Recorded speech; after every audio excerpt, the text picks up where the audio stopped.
welcome everyone to Drive Through Sports with Adam and Paul. Today is Sunday, July the 12th, 2020. Adam Freeman here in Atlanta, Georgia. Paul Brees is joining us from Brentwood, Tennessee, and we have a very special guest that's going to be joining us. He is a Brentwood High alumni, class of '89. We graduated together, and he is currently assistant coach at Midway College just outside of Lexington. He's got a very interesting story. We're going to get his story here just in a minute, and so this is kind of be exciting, Paul. This is going to be something that we'll save and we'll probably air in a couple weeks.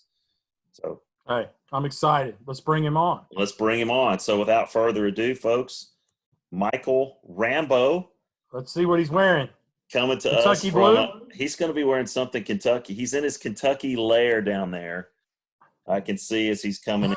Apparently, he has ghosted us because he's stepped away from his chair. He did not follow directions. He didn't follow directions. That's okay.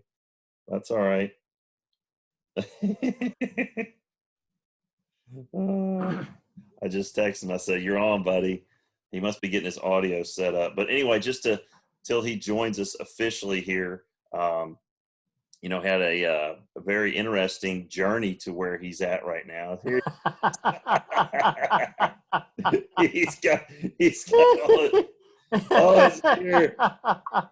You knew he would bring something entertaining to the mix. He's a multi-sport guy. He's a multi-sport guy. You with us, Mike? All right. So with us is Michael Rambo, Brentwood Bruins, class of '89. I will say this too, probably without the doubt. Look at him; he's got his Hoya baseball hat on. He's without a doubt Hoya Nation Sports Broadcasting's #1 fan. He's been there. He listens to every single broadcast. I don't know how he does it, but he does. He comments. He answers trivia questions. So, Michael, I really appreciate your support of our broadcasting channel and all of our podcasts. So, welcome. Anytime, gentlemen. Anytime. It's a pleasure. I enjoy listening to you all. It's my sole source of entertainment in my lonely adult life. Well, see, we're gearing it to you're our audience, so we're trying to gear it to those individuals that are right around our age. And just so you know, I was just showing Paul this. I got my Barry Goheen book today. Nice. Amazon delivered it today, so I'm gonna be reading that later on as we're gonna be interviewing him tomorrow night and airing that. But we want to talk to you because you have kind of an interesting path. When you left Brentwood. Yes. Because when you left Brentwood, you were my size. Mm-hmm. You were like 6 feet, like me. So tell us a little bit about, first of all, how did you become a Kentucky fan? The whole family grew up. I grew up in Louisville. My uncle played football at Kentucky and was actually the defensive player of the state when he was a senior in high school, and played on the freshman team and got injured and then was unable to continue. He played at Old Mill High School in Louisville. Okay. Defensive player of the year. Mother went to UK. Dad went to Western. He was a heck of an athlete, but he was always really short. He was like 5'9", but he was like unbelievable basketball player. And so I just kind of took all those things from them and grew up around Kentucky sports. And, actually I was around a lot of Louisville personalities too. So it was kind of a division there growing up. But so what made you want to choose Kentucky? Was it just that love of Kentucky sports and saying, oh yeah. How soon did you know, hey, I want to go where my mom went. I want to go to the University of Kentucky. Actually, I wasn't going to go to Kentucky. I was, as you know, Brentwood's an accredited school, and we actually had in-state tuition to go anywhere we wanted. My path, I was a late bloomer. I was, only 17 when I graduated. Me too. Your birthday is actually 3 days after mine. So you and I were two of the probably the youngest kids. In your class. Yeah, we were. Yeah. And Dad always says he messed up. He should have held me back. I didn't have the confidence when I played football. I had no business doing that. Baseball was my forte, and I actually came up after I graduated. I went around to all the schools and visited, and I was going to go to Georgia to play baseball. And at the last minute, my mother was still living in Louisville before she moved to West Palm Beach, and my parents got divorced at a young age, and Dad said he went through a lawyer and said, hey, can't we get Michael into, UK in-state tuition since you're his mother? And the lawyer figured everything out, and then at the last minute I was able to do that, which is kind of sad because Georgia won the national championship my freshman year. So,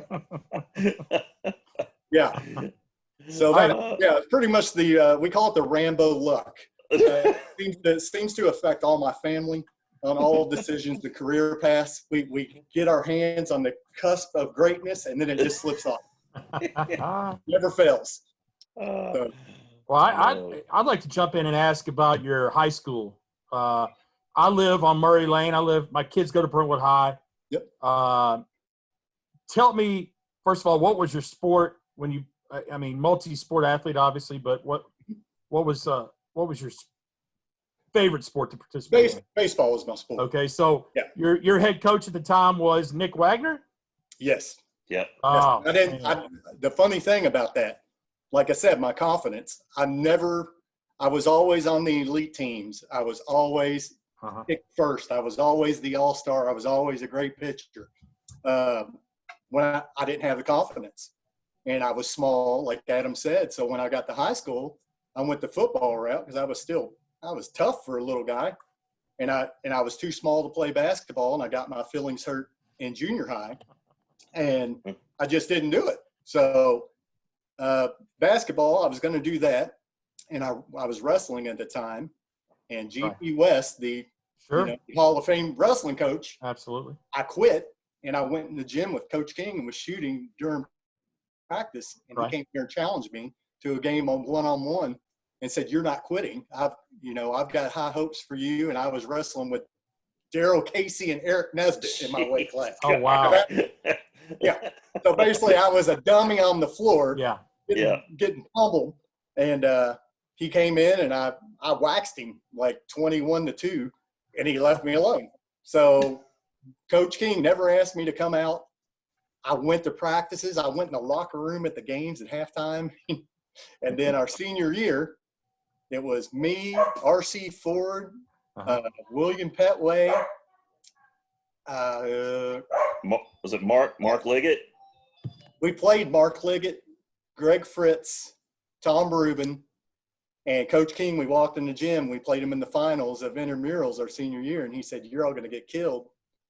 And I looked right at him. I said, they don't have a chance. And he just laughed, and we destroyed them. And Coach King just went, why didn't you ever come out? And I was like, I didn't have the confidence. Why didn't you ask me? He goes, not my job. It wasn't my job. Yeah. And funny story about Coach King. His granddaughter went to my school and graduated with my daughter. So they were both on homecoming court like her sophomore year. So we go into the freshman academy, had this cafeteria, and that's where they staged everything. So I walk in there, in my suit and everything. My wife's with me, and my youngest daughter, some of her friends. And I looked, and Pace was one of her good friends. She was in the same grade, so they were on court together. And so she's over there getting a picture taken with Pace, and I look over, and there's this guy. And I'm like, man, that guy looks really familiar. It was Coach King. That's her granddad. You sent me that picture. Yeah, I sent you that picture of me and him. And it's a small world. But I talk to him every once in a while. I leaned out to him for advice on the coaching, and he's smart guy. Yeah, he's a smart guy. Let me ask a quick question about that. I obviously you probably kept up with the with Coach King kind of near the end of his career where he was taking those teams to the state tournament. I was actually the middle school coach at Brentwood High, and was, I was coaching and sending those kids to him. So, and I was, winning a lot of games with those kids. And I used to get on to him. I was like, dude, if you screw this up. But, Coach King, man, I tell you what, that guy. Ruthless. He is, first of all, one of a kind. I don't know if you know this story, Adam, but at the end of practices, he would there would be a free throw shot that was made or something, and if the kid made the shot, he could punch Coach King in the stomach. I don't know if that was Rambo. If you have any. Yep, he used to challenge every. Well, it was normally a couple of the guys that it was Petway generally, and he would always challenge him to slap boxing and not realizing that Coach King was a professional boxer. That's correct. And he just got welled on it every time. It was. I've got excuse the dogs barking. I think Murray. He's my one dog is pretty much a professional athlete. All he wants to do is play ball. So that's all right. Since this lockdown, I'm regulated to throwing tennis ball to him 12 hours a day in the backyard. So oh gosh. So at Brentwood High, when you played baseball, Coach Wagner, did you guys have any success? Going to the state tournament or anything like that? Did not. We should have our senior year. We played Overton. Oh wow. Okay. They were number 1 in the nation. So like Derek Bottoms and those guys? Yes. Or? Yes, okay. Derek and Davey Talley and Kelly Weathers, which I played ball against them. All through childhood. Right. And we had them down going into, I think it was the 5th inning. And I won't mention a name, but just look at the talent that was on the field, and there were professional scouts everywhere behind the dugouts. Okay. And someone was trying to show off on a throw and missed the cutoff and overthrew it, and they took the lead by 1 run on us and ended up beating us. And then we went to Florida and did well. We played against a lot of teams in spring break, and then once we got back into district play, I don't know what happened. We just fell apart. It just I don't know what happened. It should have been a lot. It was kind of like our sophomore year of football when we got Nick Koutras. He was saying we were going to win it all, and then we won 4 games. Now, who was before him? Gene Andrews. Okay. Yeah. He was the intense military veteran that every time flew over, he would go crazy. Or like the time the skateboarders at the park were throwing rocks over the fence at us, and he blew his whistle and said, "You have 10 seconds to get your shoulder pads and helmets on, jump the fence and handle business, or I'll run you till you die." So needless to say, some skateboarders got some lumps that day, and then parents showed up, and then they were told what their kids did, and they drug them off by the ear and said, "You deserved it." We're good all days. Yeah, it wouldn't happen today. Trust. No. Oh, no. All right, so you end up, taking your talents to Lexington. All right. I wouldn't say talents. So, in the context of history, now this is fall of '89. This is right after the Emory envelope fallout. Yes. Pitino's first season, right? Yes. So there's no TV. Nope. And so explain to me how you became involved with that group. So when I got up here to campus, I was involved in all the preseason baseball, fall baseball practices. Were you still 6 feet tall? No, I was 6'2" and 3/4, actually. Okay. I was throwing like 91. I was a center fielder. I was running a 4.5 40. Coach Madison put me in the schedule or the practice schedule with the walk-ons in the other groups. So I already had my classes picked. And I went to him to try to switch these and get an override to get out of this one class that I needed. And he lit into me. He's a pretty stern guy. Very great. I talk to him now. He's wonderful. But he, being 17 and stupid, I didn't have a lot of confidence, and then I finally developed confidence and started. So I mouthed back, and I basically just walked out. And I was walking down campus one day, and Henry Thomas, that's from Clarksville, saw me and was like, "What are you doing here?" I said, "Because I thought you were going to Georgia." I said, "No." And he goes, because I used to run pickup games with all those guys. And he goes, does CM never know you're around? Quit it, guys. See, Paul. I said, no. He goes, man, we've only got 8 players and 4 walk-ons. Why don't you go over and speak to them? So I went over and talked to CM. He won't leave me alone. But so basically I said, you need to come back next Saturday and we're having a tryout. And I was like, oh my God, everybody in Kentucky is going to show up for this thing. So I went to Memorial. There was a tryout with like 500 and something people there. Oh, wow. They did drill stations, just, defensive drills, just general 3-on-3 offensive movement drills to see how you reacted to motion. Then we started getting into games, and I could always shoot the lights out. I got that from my dad, and I just was lighting it up, and I could jump. I was able to dunk. I was able to run fast. I played defense great. I got all the way to the final 5, and we played the starting 5, and I had 21 in the game. And they said, come back next week, and we'll start using guys for practice, because we had Junior Brady, which was the only one that got the scholarship, Michael Parks, Skip McGaw, which came up under Travis Ford's dad in AAU, and a kid from Atlanta named Tony Cooper. There were 2 of us that were later, and it was myself and a 6'8" guy named Darius Still. I think he's in the Air Force now and been a career Air Force. He's in Louisiana. So they kept us around just, if someone got hurt, or like Skip blew his ACL out. So any days guys are banged up or sick or something, they kind of plugged us in and used us. And then got invited back for the 90-91 season. And that was, of course, the year that MASH came in. And so I went through all the preseason stuff with that. Got all the way to the day of Midnight Madness. 6 a.m. on a Friday. Telephone rings. I was living in the football dorm. My roommate picks the phone up and goes, Michael. It's like, wake up. It's Coach Bernadette Locke-Maddox on the phone. So I was like, oh, cool. So I said, yeah, Coach, how are you? And she goes, hey, can you come over to Memorial? I said, yeah, yes, ma'am. I'll be there. Let me put my sweats on. I'm on the way. I'll run across. So I sprinted across the middle of campus, got to Memorial, went in the office, and it's Billy Donovan, her, and Tubby Smith. And they were like, Coach has decided not to have walk-ons anymore. So he's letting everyone go.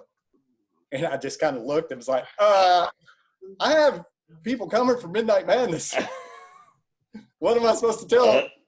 And they're like, well, you'll always be a part of what we've got. We appreciate everything you've done. We love you. If we don't agree with it, you've given us everything you got. If you need anything, let us know. So unfortunately, my mouth again. Oh, no. On the way out, Coach Patino was in his office on the phone, and I probably said some things I regretted, and just kind of said, who do you think you are? What kind of narcissistic guy are you to do that? And the world found out later. Yes. So my feelings I've crushed. I still hung around. I spent every waking moment, I think, on that campus in that gym shooting. Like the security guards, if it was locked, they saw me and just open the door and come on in, Michael. And I come in and shoot. Mr. Kitely and I were like this. He was I talked to that guy every single day I could, because he was amazing. And believe it or not, he loves baseball way more than he did. Really? UK basketball. Oh, he's a baseball freak. Reds freak. Yeah. He died at the Reds. He died basically at the Reds game. He went to opening day and he fell and hurt his back. He was drinking bourbon with the managers, went up with him, a lot of them, and he fell getting out, going into the stadium, and hit his back on the curb. And they were like, hey, let's take you to the hospital and get you evaluated. And he's ex-Marine, postal worker. He's like, I ain't going to no stupid hospital. I'm going to watch my Reds. So they took him to the hospital in Cincinnati to get him looked at, and they found a tumor on his spine. When they did the CAT scan, they did surgery immediately, and he bled out and unfortunately passed away right there on the table. Oh, wow. So, long story short, after that, I still kind of wanted to play because I proved I could hang with, I was playing with NBA guys and I was hanging. I mean, I could score all day on them. And I went back home. I was running at the Y with Scott Corley and them, Concord Y, and Coach Bird was there. And my dad had just played the game before us, and me and Scott were going against each other. And he couldn't stop me. I couldn't stop him. And Coach Bird looked at my dad and goes, "Who's this kid?" And he goes, "Oh, that's my son." He goes, Where do you play in high school? He didn't even play high school. He's like, "What?" He's like, "Where'd he go?" And Dad goes, "He walked on at Kentucky and, was kind of practicing and doing stuff. And then they let everyone go. So he's not playing anymore." And he basically offered me a chance to go there. I didn't want to go home. I didn't, I made too many friends at UK. And then my mother had moved to Jacksonville, and University of Northern Florida started their program up. And Coach Saveshitz contacted me, and I went down for a weekend, kind of like a open run tryout, and had a great weekend. And he offered me a scholarship there to go there. And I would have been playing with Phil Capel, actually, and Slayton Gorman. Remember? Okay, wow. yeah. He went there also when they left. Adam, who did he just say? Phil Capel? Phil Capel, yeah. Yeah. Yeah. So I would have been there with Phil had I gone. Is that the same guy that we saw at the dead end? I don't want to go into it, but No, but I probably. you know where I'm going. Probably. You know where I'm going. I think so. Yeah. Okay. So he was down in North Florida. yes. Oh, he was all he was a great three. I think he's like number 10 in their school history on 3-pointers. And of course he was great in junior college. Right. Well, that was my memory. Aquinas. Yeah. Aquinas. Yeah. And then RC and Slayton won the junior college national championship there. Right. And they were there. So Slayton went down, and Slayton and I didn't get along too well anyway. So I think the first time I came back from UK, we were at the Y, and he got in my grill and was talking trash about what a joke it was that I went up to Kentucky, and I just looked at him and shook my head. And I think I did one triple threat rip through, crossed him over, and I dunked on the baseline. And I said, keep running your mouth. Keep running your mouth. I was like, I play against Rex Chapman every single week. You think I'm afraid of Slayton Gorman? No. And I just walked away. That's awesome. So after that, I just kind of faded away in sports. But you got your degree from UK. I did not finish. No, okay. I did not. I was switching majors to your forte, Adam. Okay. And I had an unfortunate incident, unfortunately, with my mother.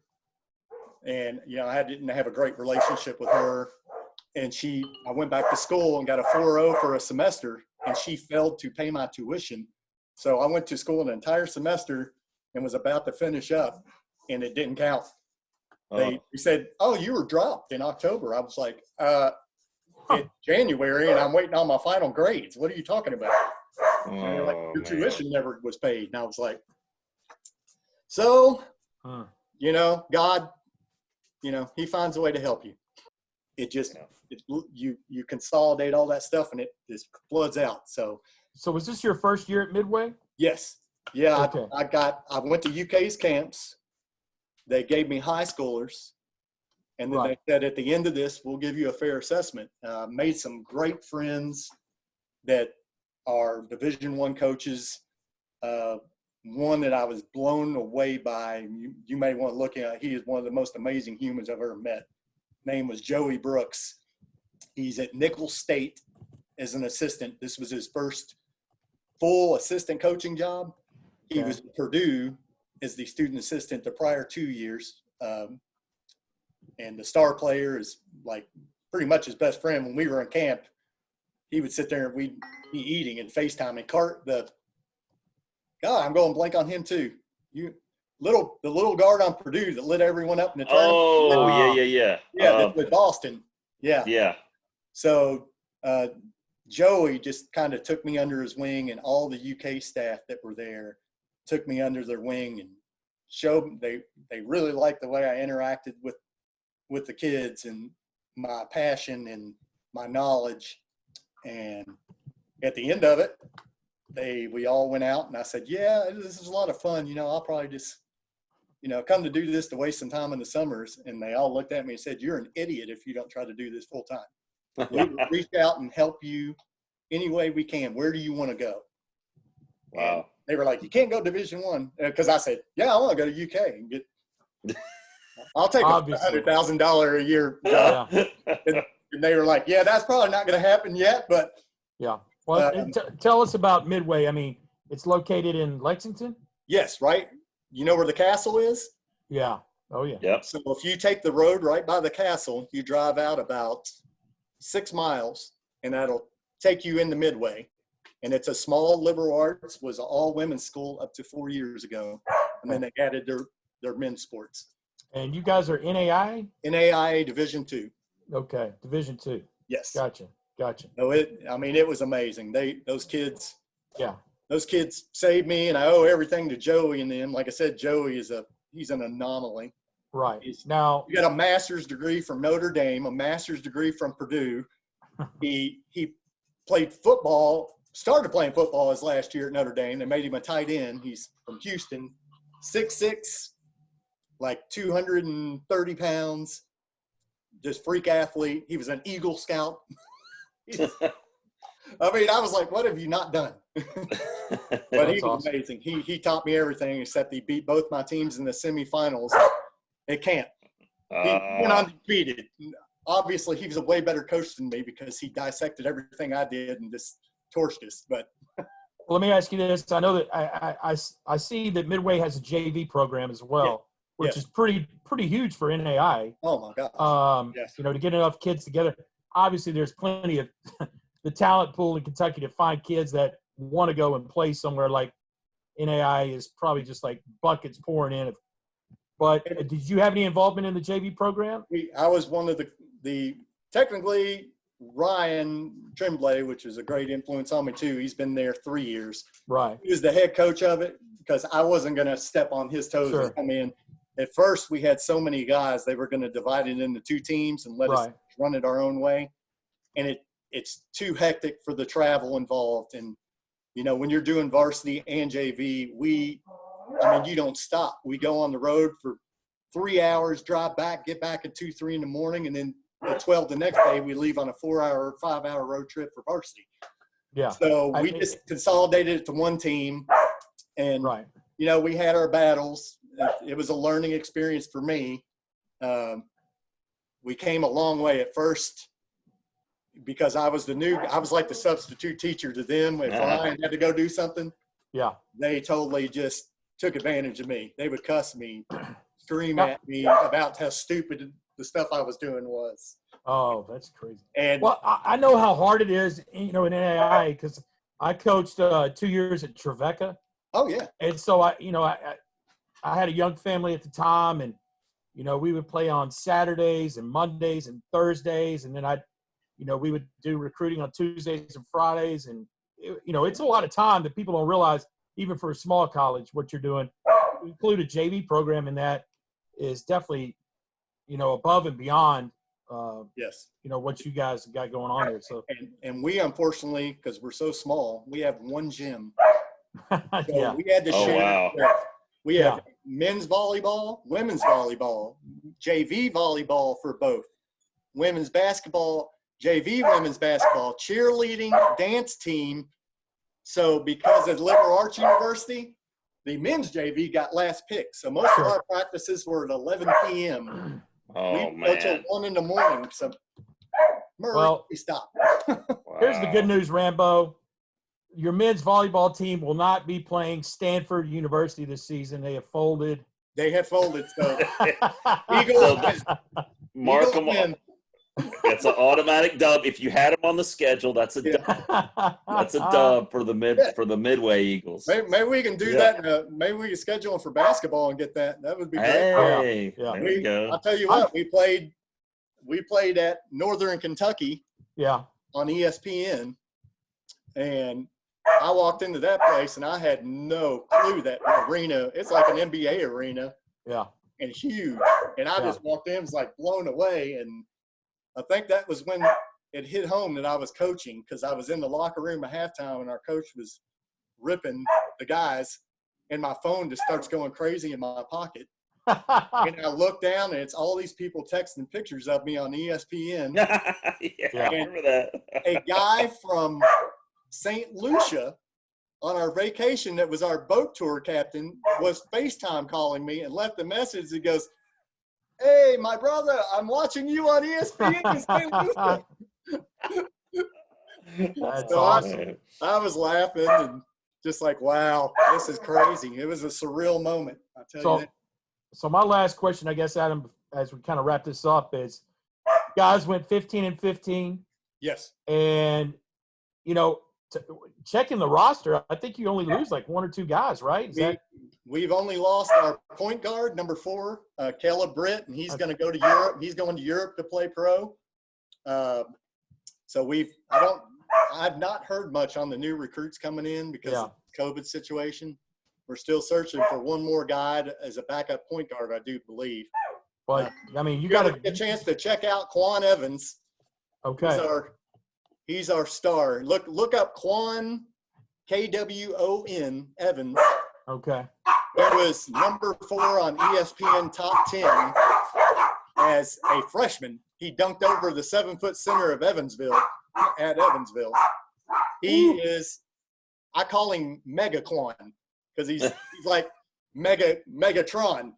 Uh-huh. He is a freakish athlete. I can proudly say that my forte is coaching, shooting, and correcting mistakes.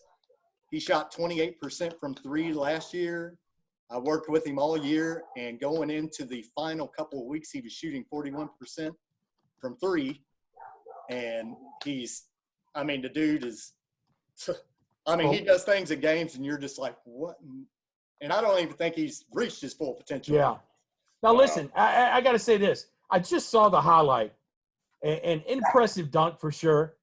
But the uniform situation, what's going on there? We're thank God we're getting away from those. Okay, because the gray ones are sharp. I like the color scheme.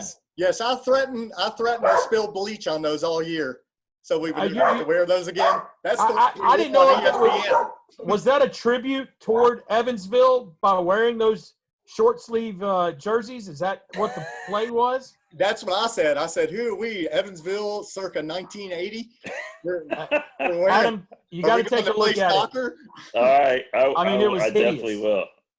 So you're wearing short sleeve shirt jerseys, huh? Yellow T-shirt jerseys. Yes, they're terrible, and every guy hated them.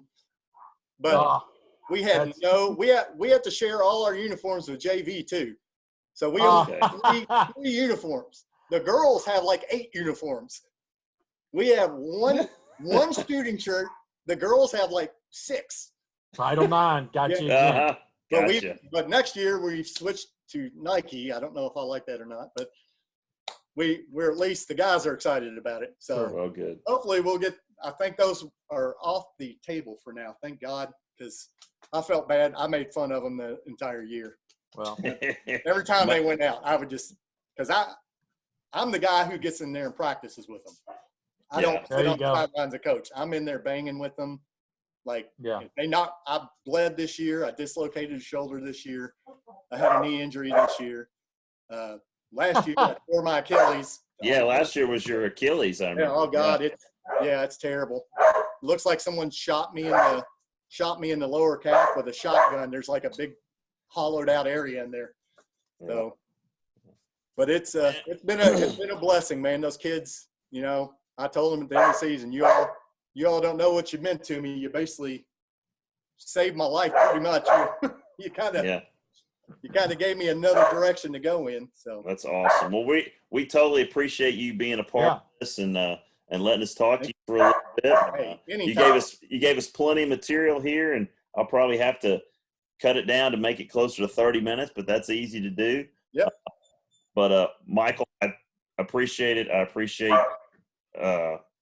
being open with us, and I also appreciate your friendship more than you know. And Yeah, I'm still trying to figure out how we all didn't hang out. I have no I don't idea. know how did that?